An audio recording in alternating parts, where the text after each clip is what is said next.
ढेंकानाल जिला पर्जंग ब्लॉक कंदरसिंहा सरस्वती शिशु विद्या मंदिर ठारे रक्षाबंधन अवसर में ब्लॉक संवाद संयोजक सुबल कुमार राउत अध्यक्षतार ओडिशा रक्तदान अभियान तरफ आज एक रक्तदान शिविर अनुष्ठित हो शिविर में मुख्य अतिथि भाव पर्जंग थाना अधिकारी प्रशांत कुमार पात्र जोगदेइथिबा बेले अन्यमानक मध्यरे एएसआई शक्ति प्रसाद साहू कंदरसिंहा पूर्वतन सरपंच प्रशांत कुमार विश्वाल स्वच्छासेवी क्षीरत कुमार साहू समेत सरस्वती शिशु विद्या मंदिर गुरुजी गुरुमा और शिक्षा कमिटीर समस्त मेंबर उपस्थित थिले। आयोजित ही रक्तदान शिविर में 111 यूनिट रक्त संग्रहित होता। ए रक्तदान शिविर में रक्तदान करुवा प्रत्येक व्यक्ति हाथ में विद्यालय परिसर में गोटे गछ रोपण कर समाज को एक नूतन वार्ता प्रदान कर रक्तदान करी आमे अन्य जनकर जीवन बंचाई पारिबा सहित वृक्षरोपण करी परिवेश को सुरक्षा देवा रक्तदान महापुण्य वृक्षरोपण महापुण्य। पर्जंगरू भीमसेन खटुआ रिपोर्ट ढेंकानाल न्यूज। प्रधानाचार्य बर्तमान दायित्व अच्छी आज जो रक्तदान कार्यक्रम चली सहित वृक्षरोपण एवं पवित्र राखी पूर्णिमा अच्छी ये अवसर ये कार्यक्रम को समस्ते सहयोग कर सफलता कर हृदय सहित समस्त को हार्दिक अभिनंदन ज्ञापन करुच्ची। धन्यवाद।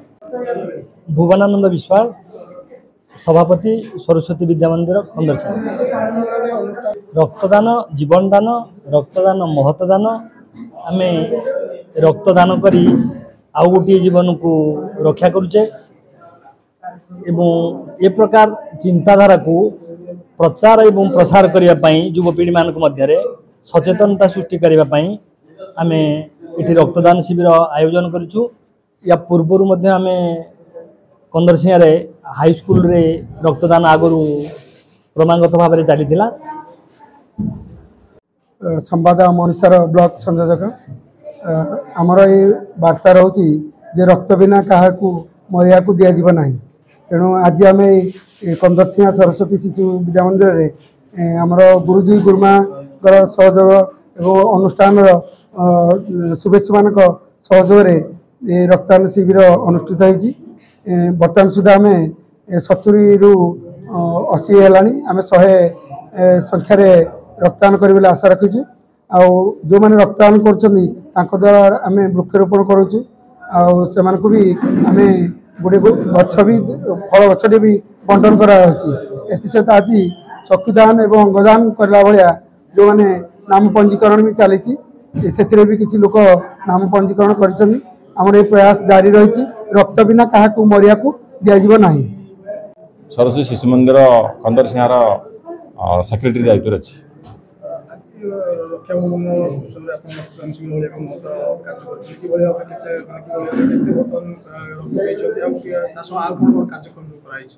आज रक्तदान शिविर सफल भाव जाऊँगी। बर्तमान सुधा 70 जन दे सारे रक्त आहरी धाड़ी रे अच्छी लोक दवाई आम आशा करुचु 100 यूनिट पर्यंत रक्त हम बोली आशा कर। वृक्षरोपण कार्यक्रम रखीचु जो अंगदान कार्यक्रम रखीचु जो भाई मैंने चाहिए से अंगदान करने प्रतिश्रुति देखु। रक्तदान शिविर रक्तदान एक पुण्य काम ये काम द्वारा बहु जीवन बचार संभावना रही लोक मैंने उपकृत हेबे। ता सहित वृक्षरोपण एक महत् कार्य ये वृक्षरोपण द्वारा आम भविष्य पीढ़ी मैंने उपकृत हेबे। तेणु ये कार्य को आम ये रखीचु।